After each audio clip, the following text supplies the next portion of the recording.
Bahl and mama rocks. कहिए कैसे हैं आप, अपने हालचाल कमेंट सेक्शन में ज़रूर लिखिएगा। और ये तो रॉकिंग है नहीं है फिलहाल, एक्चुअली इस हरीफी की मेडिसिन स्टार्ट की। अब व्हाट हैपेंड? खुशबू आई। बैंगन है उसमें, बैंगन है उसमें।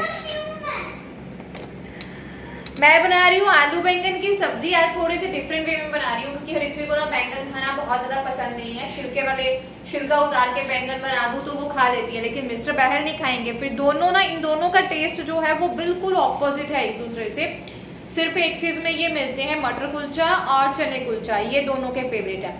अदरवाइज इनका खाना अलग ही है। तो मेरे लिए थोड़ी सी प्रॉब्लम हो जाती है। एक तो मेरा मुंह बहुत पका हुआ है, बोला ही नहीं जाता। जीभ जो दवाई से स्टार्ट की है ना, ओ माय गॉड, बहुत ऐसी है। तो बस अभी खाना बना रही हूँ। टाइम हो गया है 7:30 के आसपास। मैं 7 o'clock पे ऊपर आ गई थी, तो आते ही थोड़ी छोटी छोटी चीजें समेटी, बर्तन धोए, बर्तन लगाए भी, और आटा गूंथा है, सब्जी बनाने वाली हूँ बस, और कुछ नहीं एक्स्ट्रा। दिल ही नहीं करता, एक तो तबीयत ऐसी वैसी है, ऊपर से मेरा दिल ही नहीं करता कुछ भी करने को। और मैं कहना चाहूँगी आप लोगों से, जो भी मेरी फैमिली बन चुके हैं, यूट्यूब फैमिली, सबसे पहले तो आप लोगों को बहुत सारा प्यार और बहुत सारा थैंक यू। एक इमोशनल कनेक्शन आप लोगों के साथ मेरा बन चुका है, स्पेशली प्रदीप पग्गा जी, अंकु भारिया जी, श्रद्धा आर्या जी, और पवन कुमार जी, और साधना जी। बहुत सारे आप ऐसे लोग हैं जिनके साथ मेरा कनेक्शन जो है वो बन चुका है। मैं एक ही कहना चाहूँगी कि मैंने लास्ट ब्लॉग जो डाला जिसमें मैंने डिस्कस किया कि जब हस्बैंड ही आपको धोखा दे दे तो फिर आप क्या करो। मुझे भी उसका आंसर नहीं पता था, क्योंकि हम लेडीज की लाइफ में ना प्रायोरिटी हस्बैंड होते हैं, है ना। अपने माँ बाप से पहले, अपने भाई बहन से पहले, अपने बच्चों से पहले हमें सबसे प्यारा कौन होता है? हमारा पति। पति की जिंदगी में हम कभी भी प्रायोरिटी नहीं होते, मुझे नहीं लगता, क्योंकि मैं तो अपने हस्बैंड की लाइफ में प्रायोरिटी नहीं हूँ। और मैं इस चीज से बहुत ज्यादा खुश हूँ, क्योंकि my husband is a best बेटा। बहुत अच्छे बेटे हैं, उनसे अच्छा बेटा जिंदगी में मैंने कभी देखा नहीं है, और मुझे नहीं लगता कोई होगा। उनकी लाइफ में जो फर्स्ट प्रायोरिटी है उनकी मम्मा है, उसके बाद जो पापा भाई बहन उनके होंगे, बट उनकी प्रायोरिटी उनकी मम्मा है ना। मैं उनकी लाइफ में प्रायोरिटी नहीं हूँ, लेकिन मुझे ऐसा कभी ऐसा कोई प्रॉब्लम नहीं आई है, तो इट्स ओके। बट कुछ लोग होते हैं जिनको प्रॉब्लम आती है, तो कुछ चीज़ें हमें समझौता करके चलनी पड़ती हैं, चाहे हम जितना मर्जी मॉडर्न फैमिलीज में हैं, ये है वो है, पढ़ गए हैं, लेडीज को समझौते करने पड़ते हैं, है ना। मुझे उसका जवाब नहीं आया, और मैं बताऊं, मैं पूरा दिन उसी टेंशन में रही हूँ, उस चीज़ को सोचती रही हूँ कि जिनने भी ये कमेंट लिखा है, मुझे तो चलो पता है, मैंने आपके साथ नहीं शेयर किया, उनकी लाइफ कितनी टफ रही होगी। तो अगर आप मेरे साथ पर्सनली बात करना चाहती हैं तो आप मेरी इंस्टाग्राम आईडी मीनाक्षी बहल पे बात कर सकती हैं। मैं आपसे ज़रूर बात करूँगी, और जो भी आपकी प्रॉब्लम होगी और आप मुझे बताना चाहती हैं, आप वहाँ पे बताइए। जो भी उसका सोल्यूशन होगा I will share with you, जो भी मुझे लगेगा, है ना, क्योंकि मेरी प्रॉब्लम से तो मैं बच नहीं पाई। चलिए खाना बना लेते हैं, बहुत इमोशनल हो गई। बस यहाँ से मेरा जो है वो रूटीन शुरू हो जाता है शाम का क्या, ये एक्चुअली रात का ही है, बहुत लेट सी ही हो गई थी मैं, और जो 2-4 चाय के बर्तन थे पहले उनको धोया, और फिर जुट गई अपने कामों में। वो मेरा एक कमेंट ना जो मैंने आपके साथ कल डिस्कस किया, मेरे दिल में बहुत घर कर गया, बहुत दुख हुआ, बार बार वो दिमाग में आता है। थोड़ा सा मतलब बोलेंगे ना कि मैं जुड़ गई उसके साथ, बट कोई बात नहीं, ज़िंदगी चलने का नाम है। और यहाँ पे मेरे पतिदेव पास खड़े हुए थे और वो बातें किए जा रहे थे, और उनके साथ बातों में लगी मैं सारे अपने काम निपटाए जा रही थी। और शादी के बाद ना पति का सहारा सबसे ज़्यादा होता है, बहुत मतलब एक उसी का सहारा होता है, बाकी चलो किसी का हो चाहे ना हो, एक इमोशनल सपोर्ट बहुत ज़रूरी होती है। ये नहीं होता कि पति आपका घर के कामों में हाथ बटाते हैं तो ही उनकी आपकी लाइफ में ज़्यादा इंपॉर्टेंस होती है। मेरे को तो ये होता है किचन में मैं काम कर रही हूँ ना, वो पास खड़े भी हैं, बातें भी कर रहे हैं, तो मुझे बहुत अच्छी सी फीलिंग होती है कि हाँ हैं। अदरवाइज़ तो सब कुछ अकेले ही करना है। तो यहाँ पे बैंगन फ्राई बना रही थी, मैंने आलू बैंगन फ्राई कर लिए थे, और यहाँ पे बस प्याज टमाटर का तड़का लगा दिया था सिंपल। और बहल साहब साथ साथ लगे हुए थे, अपना कुछ कर रहे थे, ये अपने लिए सलाद बना रहे थे शायद, क्योंकि इनको पता है मुझे सलाद बहुत पसंद है, तो ये सोच रहे थे चलो, इन्होंने बोला कि मैं बनाता हूँ, हम दोनों अब सलाद खाते हैं। और बस ऐसे ही गुपचुप सी छोटी छोटी बातें लगे हुए थे करने, और फिर मैंने इनके साथ भी वो कमेंट डिस्कस किया।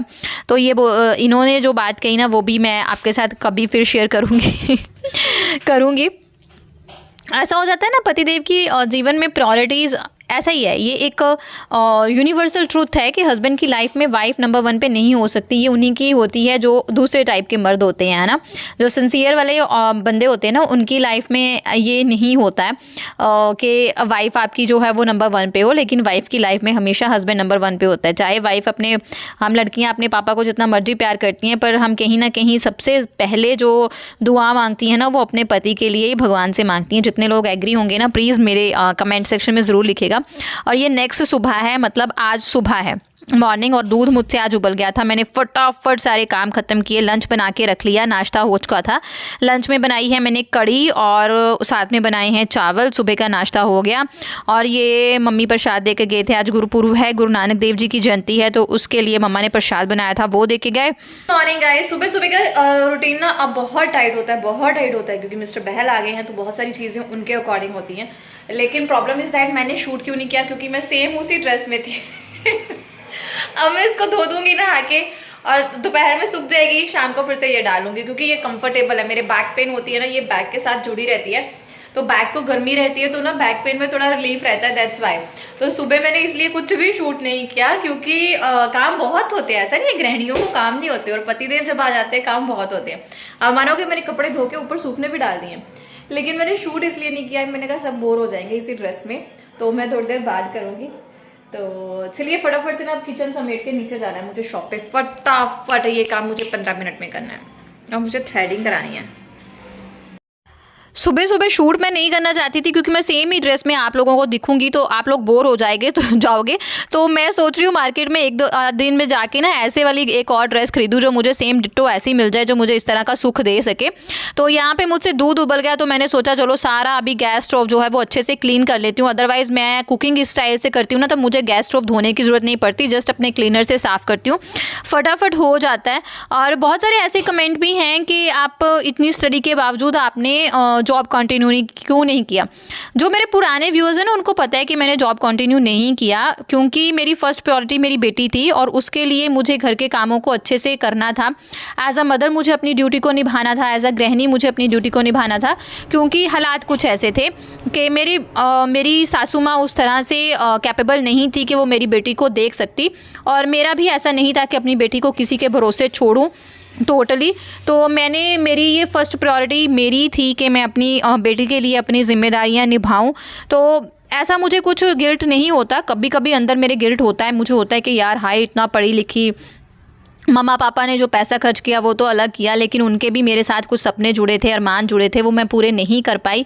ये गिल्ट मेरे पास बहुत होता है, ऐसा नहीं है कि नहीं होता, होता है। लेकिन मुझे लगता है कि अब एज अ जो मैं करंट टाइम में हूँ, यहाँ पे ये वाली ड्यूटीज़ को अच्छे से निभाना मेरी फर्स्ट प्रायोरिटी होनी चाहिए। आप जो भी काम करते हो उसमें आपका बेस्ट दोगे तो दैट इज़ बेस्ट, मुझे ये लगता है।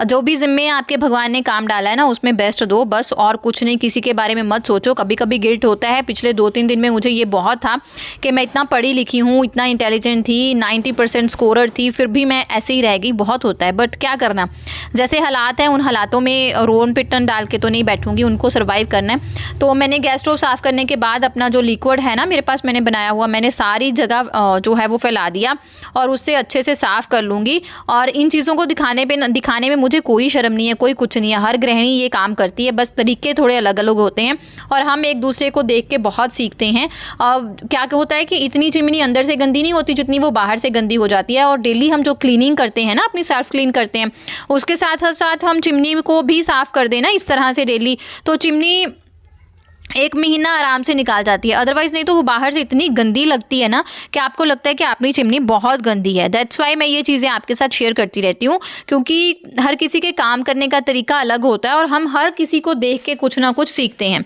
तो यहाँ पे मैंने अपने गैस क्लीनर वगैरह अच्छे से साफ़ कर लिए थे, सब कुछ साफ़ करके अपनी सेल्फ को अच्छे से क्लीन कर लिया, सिंक को धो लिया, क्योंकि अब कुकिंग का सारा काम ख़त्म है। अब मैं बस नीचे ही फटाफट नहा धो के रेडी होकर दुकान पर ही उतरूँगी। तो मैंने सारी किचन को साफ़ सूफ कर लिया, बस बर्तन नहीं लगाऊंगी क्योंकि सर्दियां हैं तो बर्तन लेट सूखते हैं। तो जब चाय बनेगी तो ज्योति आके चाय बनाएगी तो उस टाइम वो बर्तन लगा देगी। और इन कामों को करने में दिखाने में भी कोई शर्म नहीं है। आप चाहे जितने मर्जी पढ़े लिखे हो, चाहे स्कॉलर हो, चाहे जो मर्जी हो ना। बर्तन धोने में एक टाइम था जब मैं सोचती थी कि हाय मैं जूठन नहीं धो सकती, वो कुबारे वाला टाइम था कि मुझे चाय पत्ती भी धोनी पड़ जाए, मुझे लगता था हाय मेरे हाथों को गंदगी लग जाएगी। ऐसा कुछ नहीं है। जब भगवान जिस हालात में डालता है ना हो जाता है। और ये अंडर सिंक एरिया है जिसे टाइम टू टाइम ध्यान देना बहुत ज़रूरी होता है। मैंने आपके साथ बहुत बार शेयर किया था, जो भी कॉकरोचेस आते हैं वो यहीं से आते हैं। तो डस्टबिन वगैरह अच्छे से साफ़ कर लिया था। तो ये वाली जो कैबिनेट है ना, कई बार हम जैसे मिस्टर बहल वगैरह कुछ फेंक देते हैं, ज्योति कुछ फेंक देती है, तो इसके ऊपर छींटे पड़ जाते हैं। तो मैं तो भाई किचन की वो हूँ ना, जो मेन बंदा होता है किचन साफ़ करने वाला है ना, ध्यान रखने वाला, तो उसको ये छोटी छोटी चीज़ों का ध्यान रखना पड़ता है। तो मैंने यहाँ पे अच्छे से साबुन वगैरह लगाया, उसको साफ़ किया और बस बैठे बैठे 2 मिनट में फटाफट से मैं जो है कैबिनेट साफ़ कर दूंगी। इसे बोलते हैं कुशल गृहिणी। जिस काम में पढ़ते हो ना आप, जिसको करते हो आप सीख जाते हो, टेंशन नहीं लेनी है। मुझे होता था पहले जब शुरू शुरू में शादी हुई थी, हर एक की बात। एक मेरा किस्सा था कि एक बार मैंने गोभी बनाई, गोभी की सब्ज़ी बनाई, आपके साथ शेयर कर रही हूँ। वो सूखी सूखी बनी, क्योंकि शायद वो गोभी का सीज़न नहीं था या गोभी उस तरह की थी, बासी थी, मुझे कोई आइडिया नहीं। वो सूखी सूखी बनी। तो मैंने one of the family member किसी से बोला कि भाई ना गोभी ना सूखी सूखी बन गई है। तो आगे से मुझे ये सुनने को मिला तो फिर पानी डाल दे, और मैं इतनी बुद्धू थी, मैंने जाके पानी डाल दिया। और अब मुझे पता है कि कोई चीज़ कैसी है, उसे कैसे बनाना है, कैसे करना है, कैसे नहीं करना है। उस टाइम पे मैं नहीं थी। वो जब मैं हादसा सोचती हूँ ना तो मैं अपने आप पे हंसती हूँ कि मीनू तू भी कभी ऐसी थी। तो जिस काम में आप पढ़ते हो ना आप सीख जाते हो। अब देखो तो मैं तो ऐसी हूँ कि मुझसे कोई कहे कि मेरे से बेटर कोई किचन साफ़ करता है, मैं बोलूँगी नहीं नहीं, चाहे वो बेचारा बंदा बहुत कुशल हो, अपने काम में बहुत बढ़िया हो, लेकिन मैं बोलूँगी ना बाबा, मेरे से अच्छी तो कोई सफाई करता ही नहीं है। इसी तरह से ऐसे ही होता है। तो इन चीज़ों को भी कोई कैमरे पे दिखाने में कोई शर्म नहीं होती, करने में कोई शर्म नहीं होती। बस खुश रहें, मस्त रहें, अपने आप को बिजी रखें। और जब डिप्रेस होते हैं ना, बस कोई ऐसी चीज़ पकड़ लें जिससे आपको बहुत खुशी मिलती है। और मैं पहुंच गई थी शॉप पे, और ये ज्योति लगी हुई थी शूट करने, कुछ हमारी वीडियोज़ शॉप की डाल रही थी, तो उसी ने ये क्लिप जो है वो शूट किया। तो मैंने सोचा चलो चैनल पे डाल दूँ, आपके साथ शेयर करूँ। ये है मेरी प्यारी सी शॉप, और मैं बैठ के यहाँ पे धूप लगा रही थी, क्योंकि मैं जल्दी जल्दी में ना स्वेटर डाल के आना भूल गई। तो मैं धूप में बैठ गई थी। टाइम होगा 1:30-2 बजे के करीब होगा, लंच वगैरह हम दोनों का हो चुका था। और मैं बस यहाँ पे बैठ के ना, वो आजकल ये रिश्ता क्या कहलाता आता है ना, वो पुराना वाला नैतिक अक्षर वाला, वो मुझे बहुत पसंद था, तो मैं वो देख लेती हूँ। और ये हमारी शॉप का लुक है। आप कुछ भी ऑर्डर करना चाहते हैं, जो भी आप वीडियोज़ में देखते हैं मेरी, जो आप घर बैठे मंगवाना चाहते हैं, तो आप ऑर्डर कर सकते हैं, अपना ऑर्डर प्लेस कर सकते हैं, कमेंट सेक्शन में लिख सकते हैं, या मेरी इंस्टाग्राम ID जो है वो फॉलो कर सकते हैं। Thank you very much for watching us.